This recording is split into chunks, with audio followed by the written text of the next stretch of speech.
Welcome, you guys. For those of you who don't know me, my name is Chloe Bellatori. I'm a relationship and communication expert. I'm a graduate of Princeton University and Pat Allen's Want Institute. I use the tools that I learned from Dr. Pat, which are called androgynous semantic realignment, the tools of transactional analysis, as created by Eric Byrne. And I use tools that I've created myself because I've been doing this work for over 10 years now. I've written 3 books on this work, all available on Amazon. The first one is How to Live, Find Love, and Keep It. And that's really the basics. It's a really good reference just to check things in.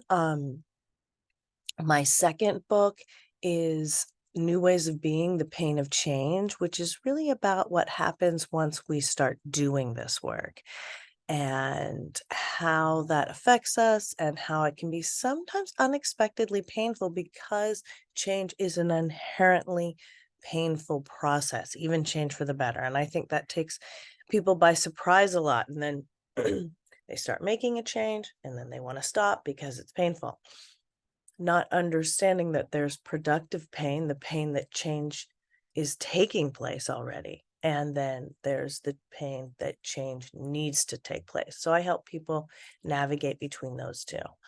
And then my third book, Secrets to a Good Marriage, What is Love?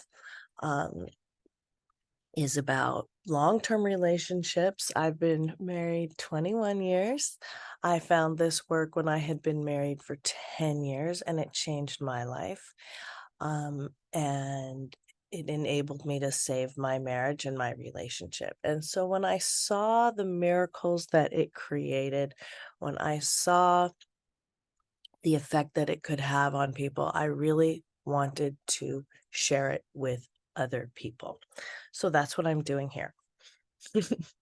I do these meetups once a week. I also teach this work in smaller groups, more intensively, just a few times a year. And in September, I'm going to be teaching my Module 1 class, which is the introduction, and that's really based on my first book. And then also my Module 2 class, which is available to people who have graduated the Module 1 class, which is about navigating change. And I put the description of that Module 1 in the chat because it's a really good opportunity for people to kind of hit the ground running with this work. We meet in a small group, you get to hear the theory, and then I work with each person so you get to apply that theory really in the moment to your life. And so it's really transformational like that. So I do that a few times a year. The last one is coming up for this year in September. And you can find more about that also on my website. And there's links on my Instagram too, I think. So sign up for that if you are interested. Mm. And I also, of course, do private sessions with men, women, and teenagers and couples. So you can hit me up for that as well. And you can always reach out to me through my website. That's probably the most reliable way, although I can sometimes see my messages on Meetup and Instagram too. Oh, okay. The module description didn't work, Raul said. Well, let me see if I can copy it. Oops. Okay, so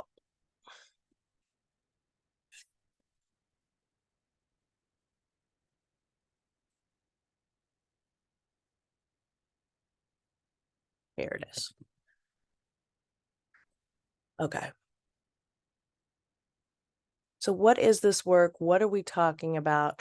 I usually give a brief introduction and then I'm going to take your questions, which is my favorite part. And you can ask me anything about relationships, about work situations, about communication, family relationships, your relationship with yourself, which ultimately is every relationship. My specialty is dating and relationships. But like I said, this work really translates to other areas of your life as well. So you'll start to see how this works. And if you're new, don't get too stressed out. understanding everything. Sometimes it takes a while for things to sink in. So, everything I'm going to talk about and teach you guys is based on established psychological and scientific principles. But the tools to execute on those principles are relatively new and innovative. That's what I really love about this work is that it's not just talking. I always give people homework. Um, it's very results oriented and action oriented, and it's all based around what you want. And that's what drives all this work. Um, and through using these tools and doing this work, you're really able to live a more balanced life, be in a more balanced relationship with yourself and with others. And balance is really the hallmark of healthy relationships. When we talk about problems in relationships, what we're often talking about is an imbalance in the energy.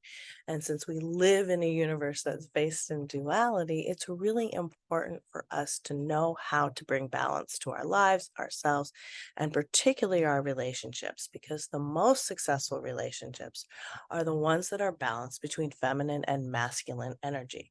That's why I call my program Chloe's Consciousness Training, because the definition of consciousness, as according to Carl Jung, is that balance between feminine and masculine energy. Okay. So, what is feminine and masculine energy? I want to reiterate that one is not better than the other. And sometimes I'll use the terms yin and yang because those are a little less charged in our society, right? Sometimes people bristle when you hear masculine and feminine, and definitely had people say, "Why does feminine have to be passive, patient, and vulnerable?" These are just this is just the language that we've grown up with. So basically, feminine energy is passive, patient, and vulnerable. It is the right brain activity. So it's the world of feelings, it's the world of sensuality, sexuality, creativity. It is nonlinear thought, it is receiving energy. Um, Feminine energy is spirituality.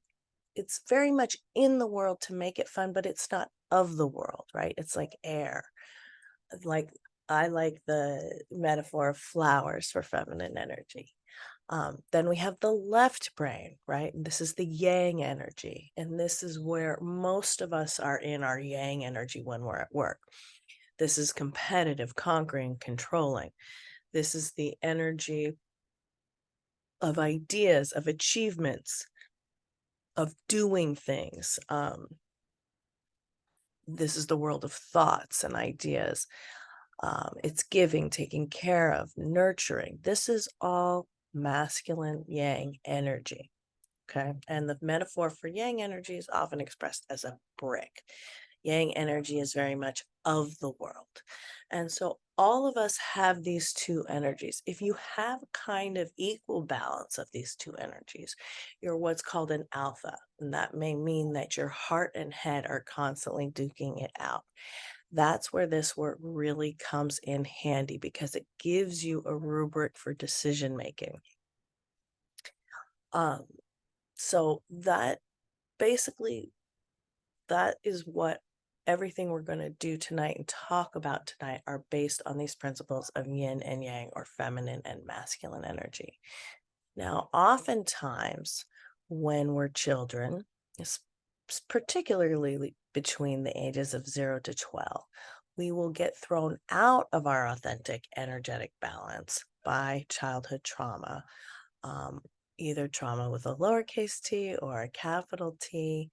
In this context, doesn't matter as much as just acknowledging that being a child in a household is an inherently traumatic event, simply because you're coming into a situation that has established rules and regulations that you don't really know about, right? It's like being an immigrant in a foreign country. And so especially when you're a small child, you're very dependent on your parents, and you often have to sacrifice some of your authenticity in favor of attaching to the parents and getting along with the people who own the refrigerator. So in that process, in so doing, we often form survival conclusions that we think are existential truths, but are actually just strategies of the moment. And a lot of our problems in relationships stem from these survival conclusions when we take them out into our adult life and try to use them, particularly in our most intimate relationships. That's where we usually see the effects of childhood trauma show up first. And so I help people kind of unwind what is known as their childhood scripting, which is the collection of these survival conclusions. I help people understand that and bring a ton of awareness to it so that they can change their patterns. And I do it with myself all the time as well. Because we're all works in progress. And it takes a lot of repetition and it does take work, but it is definitely possible. The brain can change. We now know that the brain is plastic, like a number of other cells in the body, and it can change and even regenerate. So Freud was wrong about that. And there's a great book about that called The Brain That Changes Itself by Norman Deutsch, which I could put in here.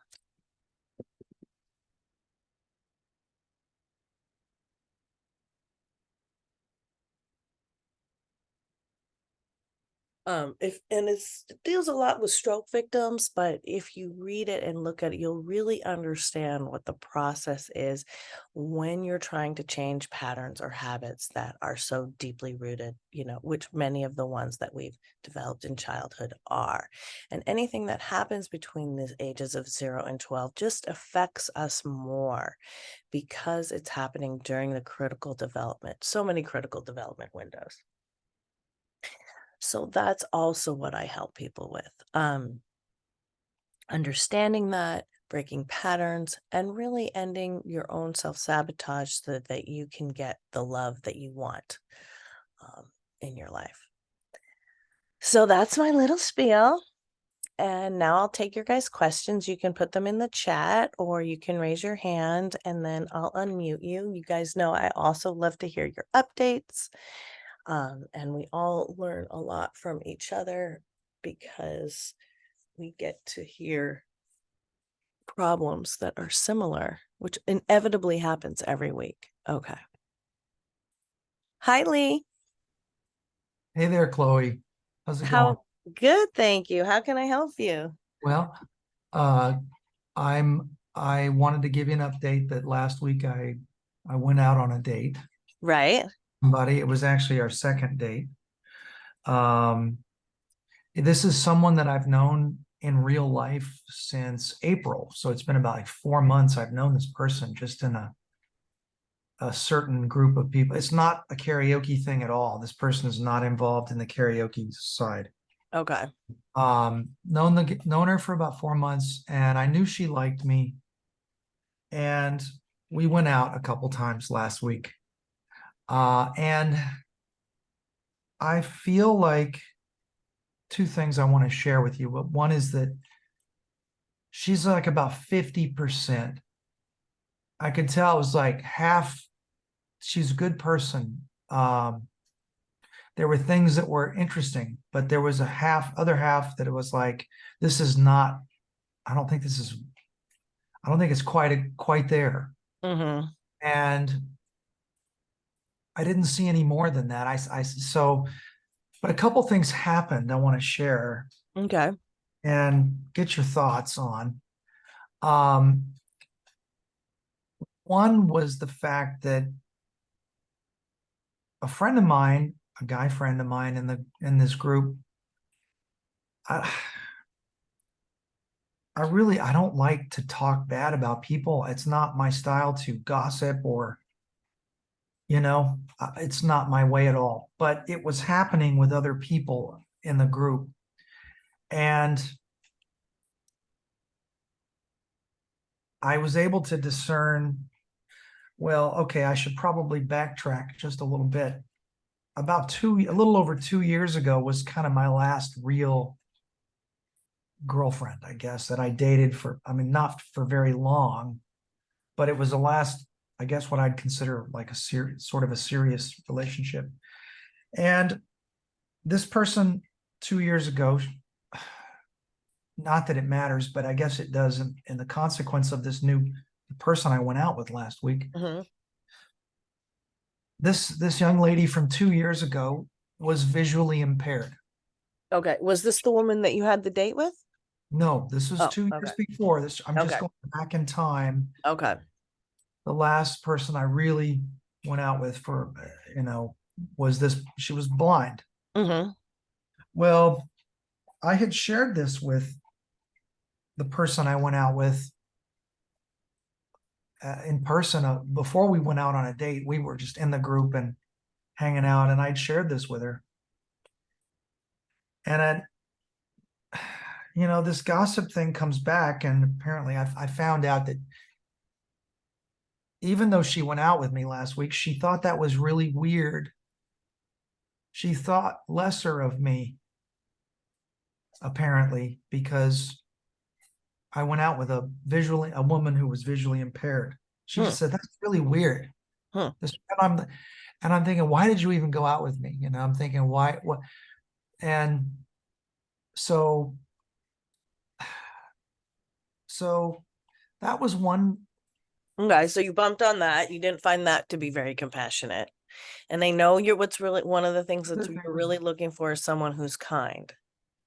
That is a very important thing. And she was, Okay. I think she was a good person. I don't think this was a bad person at all. I just wasn't sure. It's like something was like half there, half not there. And I did what you have advised us to do, which is to never lead someone on. Mm-hmm.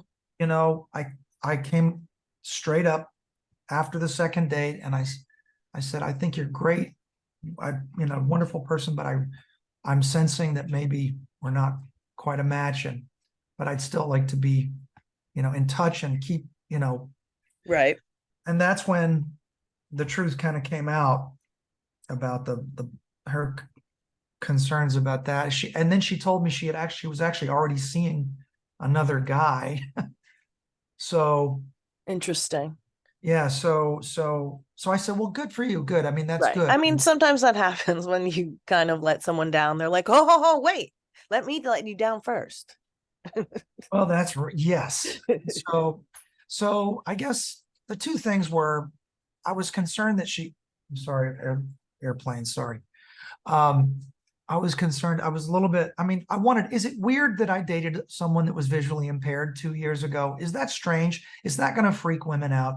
And number two, I confronted my guy friend in the group over a few things that have happened where I'm sensing just the behavior, the gossip in this group. I decided to distance myself from this group, and it's because I just didn't feel like it's how I treat people. I've tried since April. I've been going to this other group. It's like a happy hour type group, Uh-huh. and so I chose to distance myself from it because of the gossip and just things that just weren't going down well with me.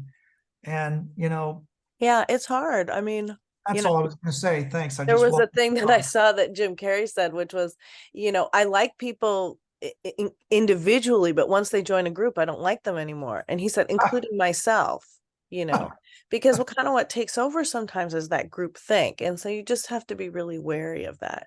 But that is definitely a downside of groups, is that sometimes a group think can take over that's, not that friendly or supportive, and then that Right. becomes a problem. And that's why the karaoke group is so different. And that's why this group is so different. Good. So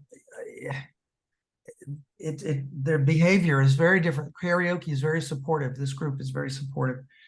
And Good. so I agree with you, but is it weird that I went? I mean, is No, that I mean, nothing, is nothing it? is inherently weird or off or anything. That was her, just one person's opinion, Right, you right. know. I Okay. don't, there's nothing weird about it.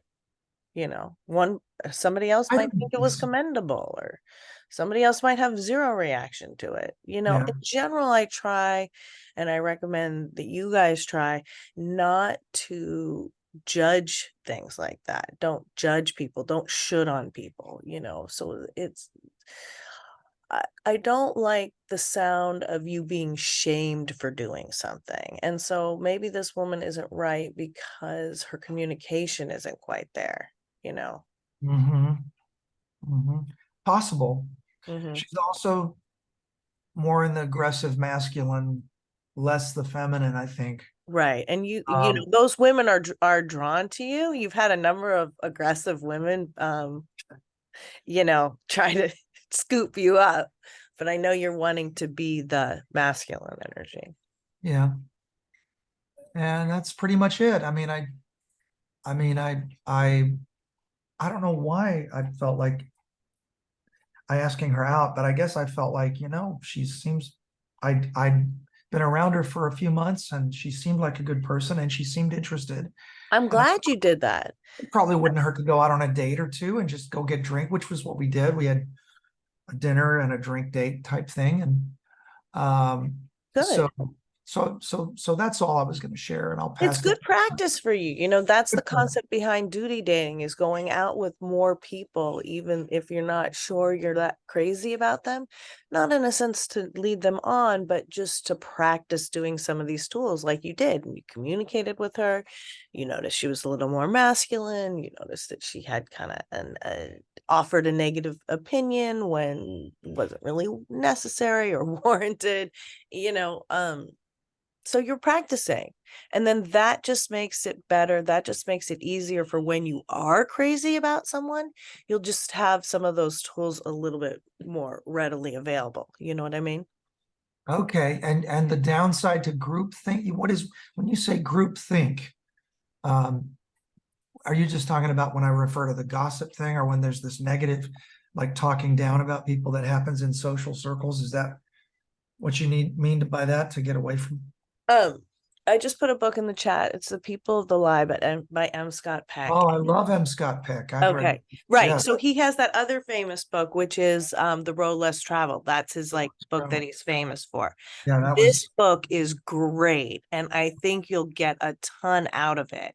And it okay. really goes into a lot about why groupthink tends to be so pernicious, um, and Mm, erases individuals. mhm. But it really, I think you'll get a lot out of it because it goes into a lot about what it means to live authentically and what some of the red flags are for people who are not doing that. So it'll give you that like little extra edge. Interesting. I will definitely look into that. Thank you so much, Chloe. You are And, welcome. and I'm looking forward to your module. Yay! Yes, you I signed got up. you. I signed up, so I'll be there on your Excellent. Yeah, module it's one. gonna be good. I Okay, think, yeah. passing to the Okay. next person. Baton is passed. Take care. Thanks, Lee. And you guys know you can ask questions about other people's work as well. Okay. Sophia. Hi, I was just listening to the masculine and feminine energy thing, Hmm. and I think I tend to be a little bit of both, but sometimes I sway more on the masculine side, and I'm realizing with his story that like I attract guys that are a little bit more feminine, and it's like a perpetual cycle. Like I don't like wearing the pants, but I tend to do it. And like, Right. do you know if there's any ways that like I can be a little bit more feminine and like in turn attract guys who are a little bit more masculine? Like I keep attracting men that are like not real men. Right. Right. Anyway. Well, they're feminine. Right. I get it. Hmm. So yeah, this is something that I work with women on a lot because a lot of us especially as overachieving women, have been kind of we've gotten it kind of confused in the sense that it's like, we got to be all masculine at work and overachieving and competitive. And that was one of the Hmm. benefits of feminism was giving us, we still don't have it, but that equal voice at work. But Yeah. unfortunately, when we bring that into our personal lives, if it's not our authentic energy, it doesn't bring us the partners that we want.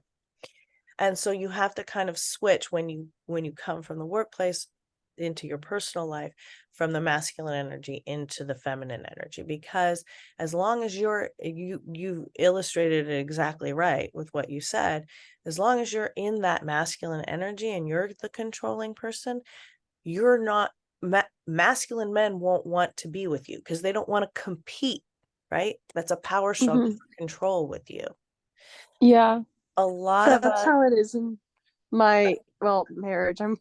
We're getting divorced, but like it was always like somebody was trying to get the upper hand and it was just so toxic like that. yes. And so that's why this complementary energy and complementary communication, there's a rubric that I use for it's called the stroke and stand, and it's for conflicts. The Stroke and Stand, is that a book? No, it's in my book, in my first book, How to Live, Find Love and Keep It.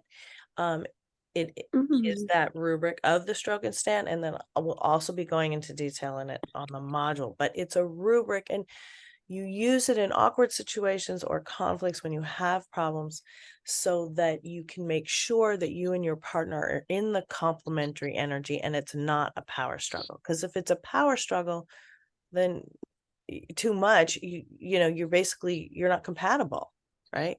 And to be in a good relationship, you need compatibility, chemistry, and communication. Yeah. Okay, so a lot of us women kind of approach relationships like it's a job, and that's misguided.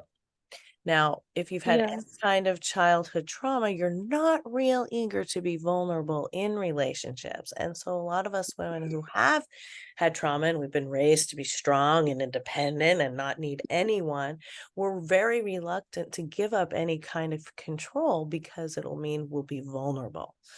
But really the truth is that as long as we're trying to control the situation, we're not present for the magic of the moment.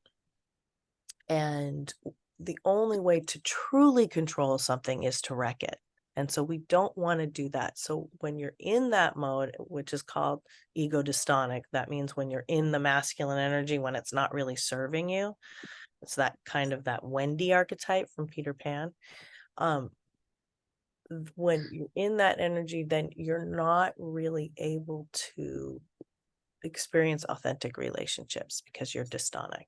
So we have to incrementally desensitize to being vulnerable, to being more feminine, so that we can open ourselves up to the opportunity that maybe we'll have a partner who won't abuse us like we were abused in the past. Okay. I know it sounds counterintuitive, but that's what we have to do. Yeah. So What is that book called? which book? Mine? Oh, the one you're talking about with the stroke and stand rubric. Oh, okay. Here, I'll put it in here.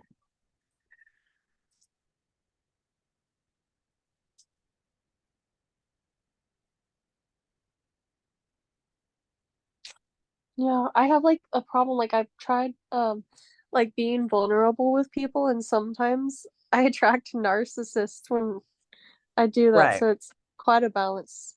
Right. You have to navigate. You have to know, you have to bring a lot of awareness to that, right? So, okay. So one of the ways, but don't, that may have happened sometimes, but that doesn't mean that's always going to happen.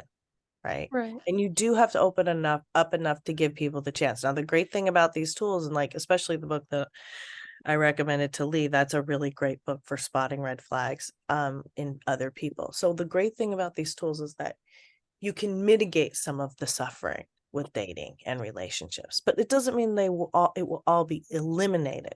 But hopefully, if you make yourself vulnerable to the wrong person with these tools, you'll be aware enough to notice that and change course. Okay. Yeah, that's in the How to Live, Find Love, and Keep It book. Yeah. Okay.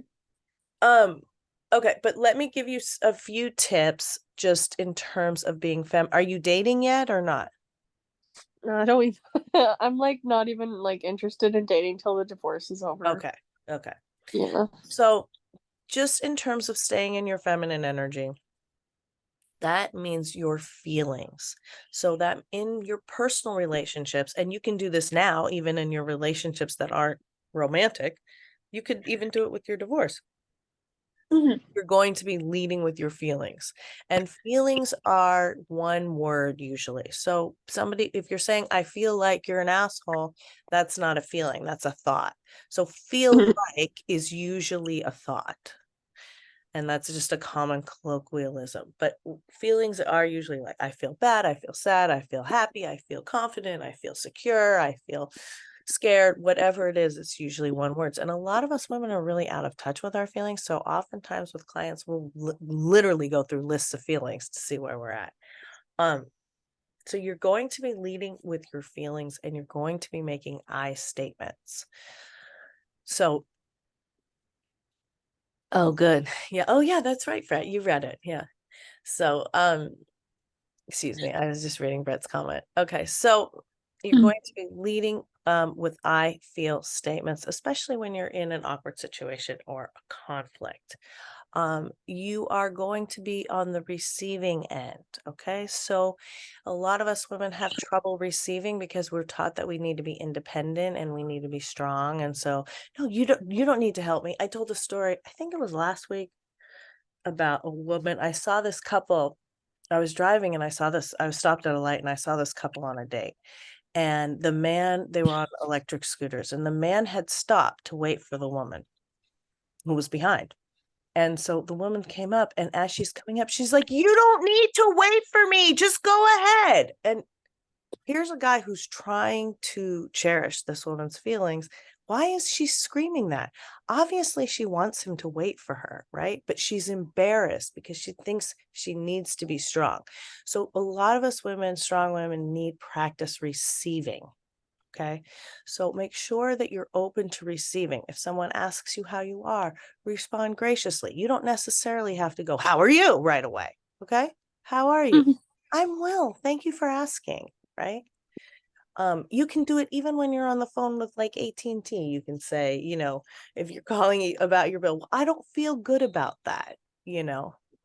Um, so little things like that will help you just be aware of your feminine energy. And then the other thing I want to give you as a tool is make sure you're doing an hour of every day of just yin activity. That means something that you're doing that's just for pure pleasure. That pleasure is an end in itself. So it could be taking a nap. It could be coloring. We've talked a lot about singing in this group because singing is inherently relaxing. The exhale is longer than the inhale, and Lee mentioned he likes to go to those karaoke groups. That's when he has his enjoying activity. But whatever it is that you choose, my mentor, Pat Allen, she liked to strip wood. That was her little brainless, pleasurable activity. So whatever it is, make sure you're doing at least an hour of yin activity every day. And just carving out that time is going to boost up your feminine energy. Now, it's really crazy. Pay attention, because as you do some of these things, you often experience a change in your physical appearance. And a lot of you guys know that happened to me when I had like a big breakthrough and finally cherished my feelings on something. I lost my muffin top overnight, which was crazy. And people were like, "What'd you do? What'd you do?" I had a breakthrough, in therapy. So, becoming aware of your feelings and then cherishing your feelings, which means taking an action based on those feelings, not discounting yourself. A lot of times I've seen, couples on date where the woman's clearly cold. The man takes his coat off to give to the woman. She's like, "No, no, no, no, I'm okay. I'm okay." Don't say that. Accept the coat. Okay. Do you know what I'm talking about? Yeah, Okay. I notice I shut myself down. Like I don't allow people to help me a lot. That would be a good thing for me to start doing though. Allow help and ask for help if you need it, particularly from masculine energy people. And then if you look at the book and you want more illustration of the stroke and stand, we can get into that either next week, or we can set an appointment, sign up for the module. But that is a really great rubric just for specific conflicts. So it's good to use that when there's like a specific issue happening. Yeah. So like if I'm like unhappy, let's say like in my marriage, like I didn't like cooking dinner every night. I thought it was a really stressful time of day. If I wanted to take an action based on my feelings, I would say, hey, I don't really want to cook dinner every night. Or like what how would Okay, I so here's do how you it know would how go. Here's how it would go. You make an yeah. appointment with your husband. You say, "Hey, John," or whatever his name is. There's something I want to talk to you about. It's about dinner. Hopefully today, if not now, when? So you get his buy-in. You don't just start in with something, okay? You have to set an appointment. You know it's going to be a conflict, so then you have to set an Okay. appointment. Then you get to your appointment, or you have it then, whatever he says. And you start with a stroke. So you say, whatever, something that he does masculine for you that you like. So I really appreciate that you're always the one to go to the grocery store, or whatever he's doing, that you earn a bunch of money and take care of us, whatever it is that you can stroke him on. You give him that stroke first. So it's like, I really appreciate you're taking out the trash every night and doing all the dishes. That means a lot to me. And it makes, preferably you say your feelings about it. It makes me happy. It makes me feel good. It relaxes me to know that you're going to be taking out the trash. Okay. Whatever it is. And then he goes, "Oh, good." You let him respond. And obviously he's going to be liking that compliment. Then you're going to say, "However, I don't want to make dinner every night. It just burns me out. It's a really tough time in the day. What do you think?" And now this part you can say, "What do you think we could do instead? Do you have an idea about that?" If he doesn't have an idea about that, you can then say, "I have an idea about that. Do you want to hear it?" "Okay, let me hear your idea." Like, ideally he says, Mhm. "Oh, I had no idea. Let me make dinner. I'll make dinner Monday, Wednesday, Friday. How do you feel about Tuesday, Thursday?" You go, "Great," you're done. But if that doesn't happen and and he has no ideas, then you might say, "I have an idea. Do you want to hear it?" Then you say, "Well, what do you think?" Right? Because you're coming from feelings, you're asking his thoughts. "What do you think about making dinner sometimes, or going out to dinner, whatever it is?" And then he'll either say, "I don't care to do that. I married you. You have to cook dinner for me every night. That's the way it is," or he'll say, "I think that's a good idea. That sounds fine. Let's do that." Whatever don't go back and forth a million times. Maybe go twice. Like if he says, "No, that's not really going to work," then you say, "Well, what do you think about maybe I cook 3 days a week? We go out 2 days," or something like that. Maybe you give 2 suggestions and he's like, "No, no." Okay. Then don't keep going, because that's what leads to a fight. Okay. You guys are at Mhm. an impasse. If he's not going to agree to anything, you guys are at an impasse. So then you just let him know, "Okay, I hear you, but you have every right to think that or do that, whatever, but I'm not comfortable with it. And I don't know how much longer I can go on making dinner." Or ultimately you've gotten to the point, right, of, "I don't know how much longer I can continue being in a relationship with someone who demands I make dinner every night," whatever it Yeah. is. But you let them know you're not shitty about it, but you just let them know what the prize and the price tag of it is. So if he were to agree, then you say, "Oh my God, that will make me feel so much happier. I think that will really help. I think that'll help our sex life," or whatever it is that you think will be, helped by that. Um, you give him positive strokes. But if he doesn't respond, then you make your stand. That's the prize and the price tag. And ultimately, if men Mhm. don't cherish our feelings, yes, we have to cherish them for ourselves, and we have to take an action based on that.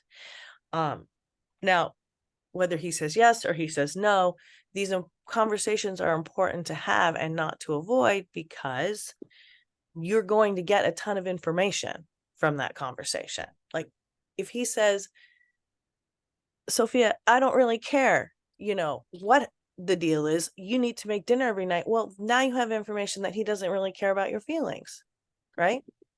That's not information that he's interested in. But you need to know where he stands so you can make your decision about the relationship. You see what I mean? Yeah. It's kind of a foreign concept in my head. Like I've always been taught like from a young age, like, oh, marriage, like once you get married, that's it. Like you have to make it work. But now, like now that I'm like getting divorced, I'm like, like next time if a guy can't conform to my standards, I'm gonna let him go before we tie the knot. Well, it's always a negotiation, and it's good to know what your like non-negotiables are, but it's also good to negotiate with somebody. This is called negotiating with love. So when you make your statement and you ask about the other people's thoughts or feelings, not both, that's what's called like that supportive languaging. Yeah. And a lot of times we get really consumed with making our own statements so much so that we forget to ask, oh, what do you think? So try not to forget that. Is there any hope for you guys, or is it over? I think there's like a 5% chance of it working, but I just feel icky whenever I think of like some of the things that he did and said. Like it's just horrible. Okay. Okay. Well, you might want to just test out some of these tools on him anyway and just see how it goes. Yeah. I'll Okay. test it out. It can't hurt it. Yeah. But And thank you so much for the insight. you are so welcome. Let me know how it goes. It will be good for you, Yeah. even if it doesn't help the Yeah, relationship. for practice for a better man. Exactly. Real man. Exactly. Exactly. Okay. Thank you for sharing. Brett. Hey Chloe, how's it going? Good, thank you. How can I help you? Oh, I see here. Yang energy. Okay. Brett, Like I've heard you give that sort of advice about the how to promote the yin energy, but Mhm. you have a similar set of like, yep, want to promote the yang energy. Yes. Okay. So the yang energy is the respecting your thoughts. So essentially everything's going to stem from respecting your thoughts. If you have an idea, act on it. Take action. Okay? This is yang energy is the energy of taking actions. And these are based on knowing what your thoughts are and taking actions based on that information. Now, I've mentioned this tool before. I don't know if I've told it to you, but one of the good ways to make sure you're having a balanced day is by setting your lineman, which is your subconscious, the night before. And it's kind of like a next level agenda where you take a piece of paper, you split it in half. On one side, you put your yang activities for the day, and on the other side, you put your yin activities for the day. So if you're looking to build up your yang side, you're going to be putting on more yang activities, right? And you're going, or maybe not more, but things that you really want to accomplish. So you're going to be putting on 2 hours reading or studying for the bar or whatever it is that you're trying to accomplish. Try to be as specific as you can with times and length of time. So like at 2 o'clock for 2 hours, I'm going to study for the bar, for example. That would be a masculine thing because it's based on an achievement. Okay. But it could be anything. It could be, I know that I've needed to, even something simple like, going to the doctor. I need to go get a checkup. So that yang energy is the energy of doing things. So the more you can pump up your deeds, your achievements, one of the things, as you heard, was in terms of pumping up feminine energy is receiving help. So you're going to be somebody, if you want to pump up your masculine energy, who is giving help, taking care of women and children or animals, volunteering at a shelter, doing these kinds of, semi-heroic things. That's going to beef up your masculine side, holding the door, giving to feminine energy people, taking care of feminine energy people, which children under, well, girls under the age of 8, boys under the age of 10, they're kind of like not fully differentiated, right? So children are included in My that. son is 10 and I can already see him like differentiating. Yeah. Right. He's just Yeah. on the brink, right? He's just Uh-huh. on the brink. Uh-huh. So does that help you? Yeah, it does. And what sparked the question is your answer to Sophia. And I've heard that advice about promoting the yin energy, and I've also heard so many people echo exactly what Sophia was saying, and I think I echo the same, which is that I think we're all a bit confused, Yeah. between the yin and the yang, and so many people have been like, I'm starting to think that there may be like an innate sort of balance that we all have between the yin and the yang, but our upbringing kind of messed that up, Yes. Yes. The epi scripting and really, yes. and skewed it, and I like, from my own personal experience, I'm noticing that, like, you say that somebody has a strong yin and strong yang is kind of like alpha, but like, basically I'm attracting that exactly. Also, women that have the strong yin and yang, That makes and sense. yeah, and then there's like kind of, there's some butting of heads and all Right. this stuff, and it's like, okay, this is not what a relationship should be. And looking back on my most successful relationships, and it was when she was very yin, and I just felt very comfortable embodying all the yang, that like, there was so much space for me to do that, Yeah. and very Yeah. naturally. Um, I and think so, you're right. It is really confusing for people. I mean, that's why I'm yeah, doing this work, yeah. And so I'm starting to, like, for the longest time, it was a point of pride on me, to be kind of malleable between the yin and yang. But I'm starting to think, maybe that's not such a good thing. Like, Yeah.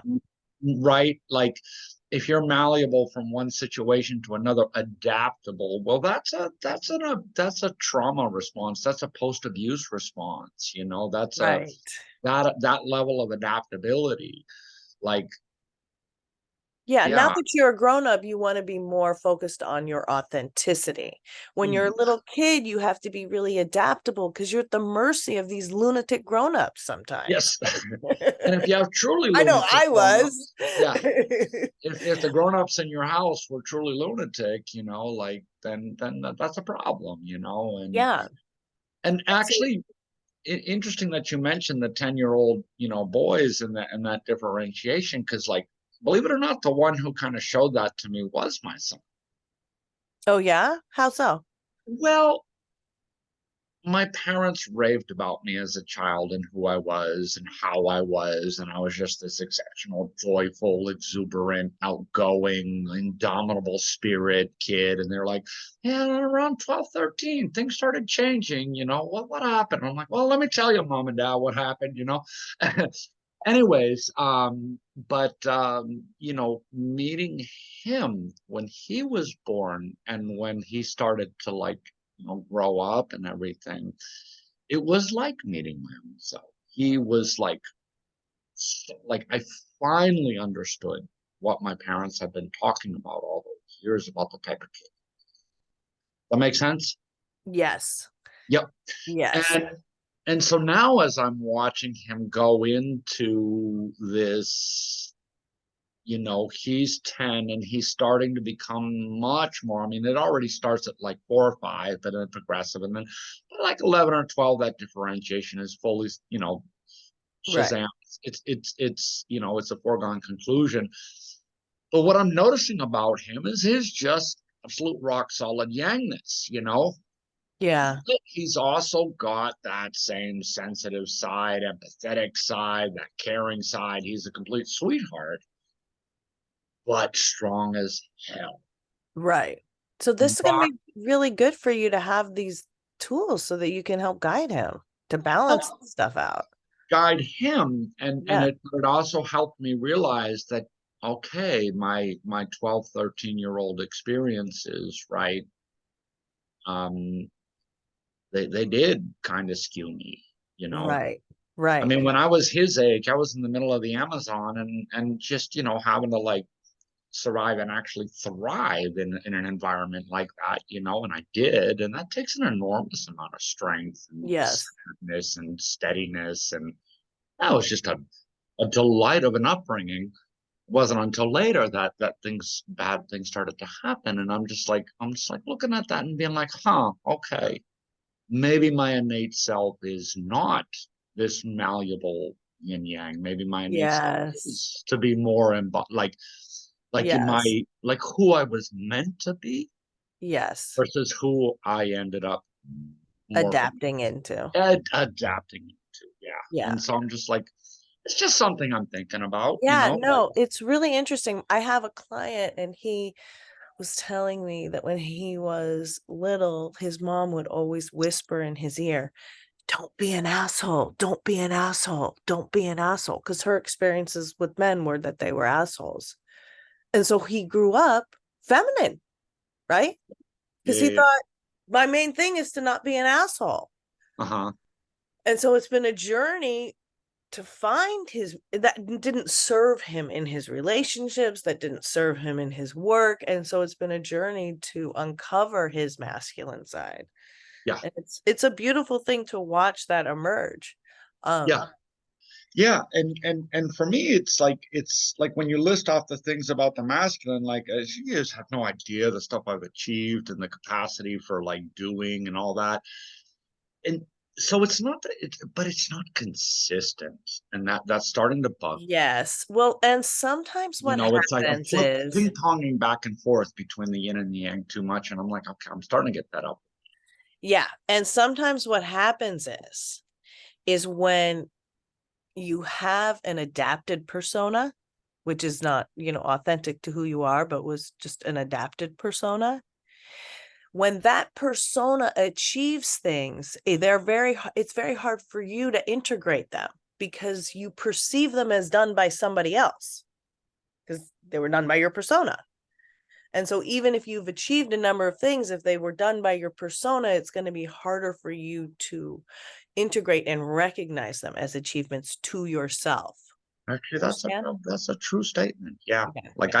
I don't really take pride in any of these achievements. I really should. And Right. I mean, Yeah, it's one of those field of nuances. science. It's really interesting. And Huh? I love working with you because you always are into going deep. So sign up Yeah. for the module. I think you get a ton out of it. I know I told you that before, but that's the kind of stuff that we do in there is really Yeah. get And into it. and just one final update, which really got me thinking even more. I mean, I was already thinking on this route, but like, you know, I told you like since Succubus got out of my life, I have dated two people and then finally met a third. And so Denise, the most previous one was kind of, I think, used to treating romantic interest a bit as a steamroller and too many digs. And I was just like, okay, no, this ain't working. Right. Sorry. And she didn't respect when I set boundaries, and that was huge, right? And you know, so I meet this new person, and you know, she's so different from what I would normally pursue, but yet has some similar energies to some of my earlier successful relationships. And I was like, huh. And she's clearly kind of showing there's some nice conversations and some nice interactions and some nice signs there and everything. And we will, exchange numbers and blah, blah, blah, kind of things are progressing. Good. Yet at the same time, I'm like sitting there looking at her and going, yeah, but she still has a little bit too much masculine energy. And I'm not going to be able to vibe with that over the long haul. Mm, And that's what really got me thinking, like, I can't keep doing this. Like, I right. can't keep, embodying a certain energy, and then women are attracted to that, but it's not the That's type of. not authentic to who you are or what you want. Yeah, And a yeah. lot of alphas have that problem. I mean, I think Lee was expressing that maybe not this week, but like a couple weeks ago and before was just these aggressive women who were really making he was not enjoying their attention. So yeah, good for you, both of you guys, for becoming aware of that and then Yeah. now you can change it. Yeah, and it's not that she's aggressive. She's not showing any of that, but I can just tell there's certain aspects of her that, I don't know, when it like, yeah, but it was just like, all right, I need to attract somebody who just is like Okay. I mean, straight sometimes up it's yin, worth a few dates just to make sure, Yeah, yeah, like yeah, yeah. dates. And like you said, practice dates, Exactly. because I'm sure she'd be down for it, and just kind of, the way I'm handling things now is that, like, what's the worst that happens? Oh God, I make a new friend. Right. Like Yeah, we go because on you've some, gotten good with some of the tools, so you've been able to kind of let people down easy when it's not working. yeah, and And yeah. you'll see. It may be that while that if you're a little bit more masculine, maybe she'll become a little bit more feminine. Sometimes that can change the balance. Does that make sense? It does that, Okay. because that's exactly what I was kind of sort of describing, is that when I'm with somebody who's very yin, I'm just very comfortable, and I feel like I have all the space in the world to be as yang as I want to be, Mm-hmm. Yeah, and exactly. that is enjoyed by her. Good. It's Good. Okay. appreciated. And so I think what you're basically saying is the inverse can also be true. If I'm very yang, then she may just be like, oh wow, okay, yeah, I can calm that yang down, just be yin. All right, yay. Yeah. Yeah. You know, And sometimes it's not even fully conscious. It's just, just kind of like slides into that. right, right. Okay. Well, I look forward to hearing the update on that. Thank you for sharing. Thank you. You're welcome. Okay, we're just about out of time, you guys. As always, it is my pleasure to do these meetups. I love spreading the work. If you have a crisis during the week, please reach out to me either by email or which is through my website, or you can DM me on IG. You have a number of ways to reach out to me. And if not, or sign up for the module, check out the books. There's a number of ways to kind of jump in on this work if you're interested in learning more. It really is a game changer. It really does level you up. And I think, like a couple people mentioned tonight, it really helps distill and clear up some of the confusion around dating and gender roles and this kind of stuff. That is, a lot of it is brought on by epi-scripting or by trauma, whatever it is. So I encourage you guys to engage with this stuff. I love teaching it to you, but I also want you guys to try some of these things, because you have a different experience once you start trying some of these things. So do that. Let me know how it goes, and if I don't hear from you, I will see you next week.